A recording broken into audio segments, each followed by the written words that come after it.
21 महीने से जारी इजरायली हमले और मानवीय संकट के बीच गाजा के लाखों लोग भूख से तड़प रहे हैं। बच्चे दम तोड़ रहे हैं, माएं सूखी निगाहों से आसमान ताक रही हैं। संयुक्त राष्ट्र, अंतर्राष्ट्रीय एजेंसियां और राहत संगठन महीनों से चेतावनी दे रहे हैं कि गाजा भयंकर भुखमरी के कगार पर है। इजरायली हमले, मदद में रुकावटें और बर्बाद हो चुकी स्वास्थ्य व्यवस्था ने हालात को इतना बिगाड़ दिया है कि लाखों फिलिस्तीनियों के पास ना खाना है, ना उम्मीद। लेकिन इस बीच रविवार 27 जुलाई को गाजा में अंतर्राष्ट्रीय दबाव के बाद इजराइल ने अस्थायी सीजफायर का ऐलान किया है। यह फैसला उस वक्त आया जब अंतर्राष्ट्रीय संगठनों ने गाजा में बढ़ती भुखमरी और जरूरी सामानों की भारी कमी को लेकर गंभीर चेतावनी दी थी। नेतन्याहू का अस्थायी सीजफायर का ऐलान। इजरायली मीडिया रिपोर्ट्स के मुताबिक इजरायली प्रधानमंत्री बेंजामिन नेतन्याहू ने रक्षा मंत्री इजराइल काट्ज, विदेश मंत्री गिदोन सार और अन्य वरिष्ठ अधिकारियों के साथ चर्चा के बाद यह फैसला लिया। टीवी चैनल कान न्यूज के मुताबिक ये सीजफायर रविवार से लागू रहेगा। इससे पहले शनिवार को इजरायली डिफेंस फोर्सेज ने बयान जारी कर कहा था कि गाजा में हवाई रास्ते से मानवीय सहायता पहुंचाने का काम फिर से शुरू किया जाएगा। शनिवार शाम को उत्तरी गाजा के कई इलाकों में भोजन और अन्य राहत सामग्री की हवाई डिलीवरी दोबारा शुरू हो गई। कौन से इलाकों में रोका जाएगा युद्ध? इजरायली सेना के बयान के मुताबिक गाजा में अल मवासी, देर अल बला और गाजा सिटी में स्थानीय समय अनुसार प्रतिदिन सुबह 10 बजे से रात 8 बजे तक सैन्य गतिविधियां बंद रहेगी। बयान में कहा गया कि ये रोक अगली सूचना तक प्रभावी रहेगी। इस समय के दौरान इन इलाकों में मानवीय सहायता पहुंचाने का काम किया जाएगा। इसके अलावा इजरायली सेना ने कहा है कि उसने गाजा में स्थायी रूप से सहायता पहुंचाने के लिए सेफ रूट निर्धारित किए हैं। ये ऐलान 27 जुलाई से लागू किया जाएगा और ये रूट नागरिकों की आवाजाही को सुगम बनाने के लिए प्रतिदिन सुबह 6 बजे से रात 11 बजे तक खुले रहेंगे। Aim right, achieve big. At KR Mangalam University, we provide you the platform to turn your dreams into reality. At KR Mangalam University. America ने भी खींचे हाथ। गाजा में युद्ध को लगभग 2 साल होने को है, लेकिन अभी तक कोई हल नहीं निकल पाया है। इस बीच अमेरिका ने भी 24 जुलाई को सीजफायर पर बातचीत से खुद को अलग कर लिया है।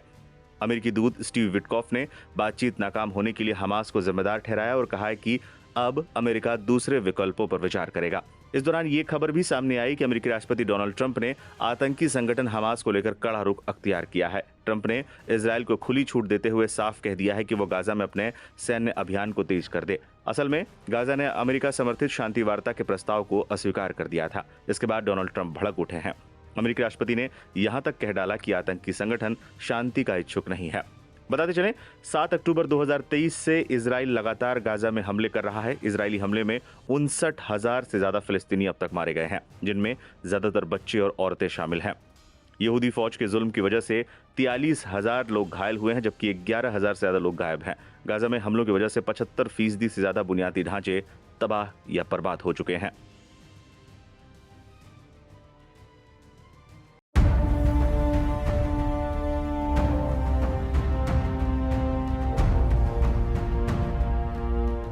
इक्कीस महीने से जारी इजरायली हमले और मानवीय संकट के बीच गाजा के लाखों लोग भूख से तड़प रहे हैं।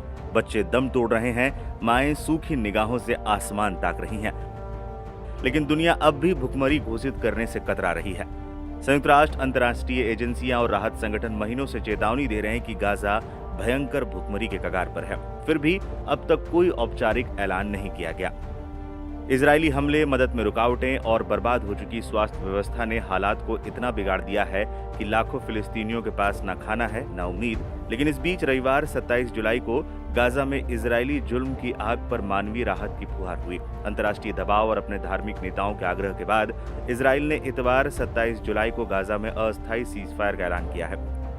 यह फैसला उस वक्त आया जब अंतर्राष्ट्रीय संगठनों ने गाजा में बढ़ती भुखमरी और जरूरी सामानों की भारी कमी को लेकर गंभीर चेतावनी दी थी। नेतन्याहू का अस्थायी सीजफायर का ऐलान। इजरायली मीडिया रिपोर्ट के मुताबिक इजरायली प्रधानमंत्री बेंजामिन नेतन्याहू ने रक्षा मंत्री इजराइल काट्ज, विदेश मंत्री गिदोन सार और अन्य वरिष्ठ अधिकारियों के साथ चर्चा के बाद यह फैसला किया। टीवी चैनल कान न्यूज के मुताबिक ये सीजफायर सिर्फ रविवार के लिए ही लागू रहेगा। इससे पहले शनिवार को इजरायली डिफेंस फोर्सेज ने बयान जारी कर कहा था कि गाजा में हवाई रास्ते से मानवीय सहायता पहुंचाने का काम फिर से शुरू किया जाएगा। शनिवार शाम को उत्तरी गाजा के कई इलाकों में भोजन और अन्य राहत सामग्री की हवाई डिलीवरी दोबारा शुरू की गई है। गाजा में जारी मानवीय संकट पर अब इजराइल के अपने धार्मिक नेता ही सवाल उठाने लगे थे। कंजर्वेटिव यहूदी रब्बियों के अंतर्राष्ट्रीय संगठन रब्बिनिकल असेंबली ने 25 जुलाई को एक बयान जारी कर इजरायली सरकार से अपील की थी कि वो गाजा में फंसे लोगों तक खाद्य सामग्री, पानी और दवाएं पहुंचने दे। Aim right, Achieve big at KR Mangalam University. We provide you the platform to turn your dreams into reality at KR Mangalam University. रब्बी यहूदी धर्म के एक धार्मिक गुरु और शिक्षक माने जाते हैं। इजराइल में सरकार से लेकर आम खास तक रब्बियों की बातों को गंभीरता से लेते हैं और इस पर अमल भी करते हैं। संगठन ने गाजा में बिगड़ती स्थिति पर गहरी चिंता जाहिर करते हुए कहा है कि आम नागरिकों की मदद को तरजीह मिलनी चाहिए। अमेरिका ने भी खींचे हाथ। गाजा में युद्ध को लगभग 2 साल होने को है, लेकिन अभी तक कोई हल नहीं निकल पाया है। इस बीच अमेरिका ने भी 24 जुलाई को सीज फायर पर बातचीत से खुद को अलग कर लिया है।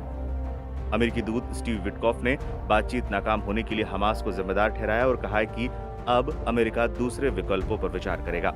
इस दौरान ये खबर भी सामने आई कि अमेरिकी राष्ट्रपति डोनाल्ड ट्रंप ने आतंकी संगठन हमास को लेकर कड़ा रुख अख्तियार किया है। ट्रंप ने इजराइल को खुली छूट देते हुए साफ कह दिया है कि वो गाजा में अपने सैन्य अभियान को तेज कर दे।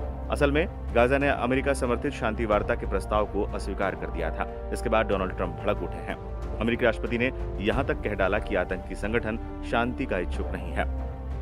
बताते चलें, 7 अक्टूबर 2023 से इजराइल लगातार गाजा में हमले कर रहा है। इजरायली हमले में 59,000 से ज्यादा फिलिस्तीनी अब तक मारे गए हैं, जिनमें ज्यादातर बच्चे और औरतें शामिल हैं।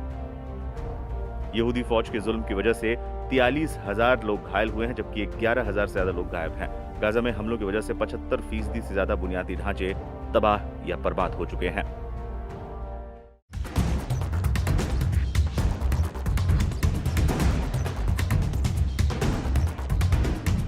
इजराइल और हमास के बीच कतर की राजधानी दोहा में चल रही युद्ध विराम वार्ता पूरी तरह से विफल हो गई है। इससे गजा पट्टी में तनाव और मानवीय संकट गहराने की आशंका बढ़ गई है। इस गतिरोध में अमेरिकी राष्ट्रपति डोनाल्ड ट्रंप के हालिया बयानों की भी चर्चा हो रही है। उन्होंने हमास पर समझौते में रुचि न दिखाने का आरोप लगाया। हमास ने इन बयानों को वार्ता की वास्तविकता से असंगत बताते हुए कड़ी आपत्ति जताई है। जनवरी 2025 में शुरू हुए युद्ध विराम, जिसमें 33 बंधकों की रिहाई और गजा में मानवीय सहायता की अनुमति दी गई थी, वो पूरी तरह से टूट चुका है। दोहा में आयोजित ताजा वार्ता में इसराइल ने 60 दिनों के अस्थायी युद्ध विराम का प्रस्ताव रखा, जिसमें हमास से 10 जीवित बंधकों और 18 मृत बंधकों के शवों की रिहाई के बदले फिलिस्तीनी कैदियों की रिहाई और गजा में सहायता बढ़ाने की बात कही थी। हालांकि हमास ने इस प्रस्ताव को खारिज कर स्थायी युद्ध विराम और इस्राएली सेना की पूर्ण वापसी की मांग की। इसी बीच ट्रंप ने स्कॉटलैंड रवाना होने से पहले व्हाइट हाउस में पत्रकारों से बातचीत करते हुए कहा कि हमास वास्तव में कोई समझौता नहीं करना चाहता। ऐसा लगता है कि वे मरना चाहते हैं। उन्होंने इसराइल से गजा में सैन्य कार्रवाई तेज करने का आह्वान किया।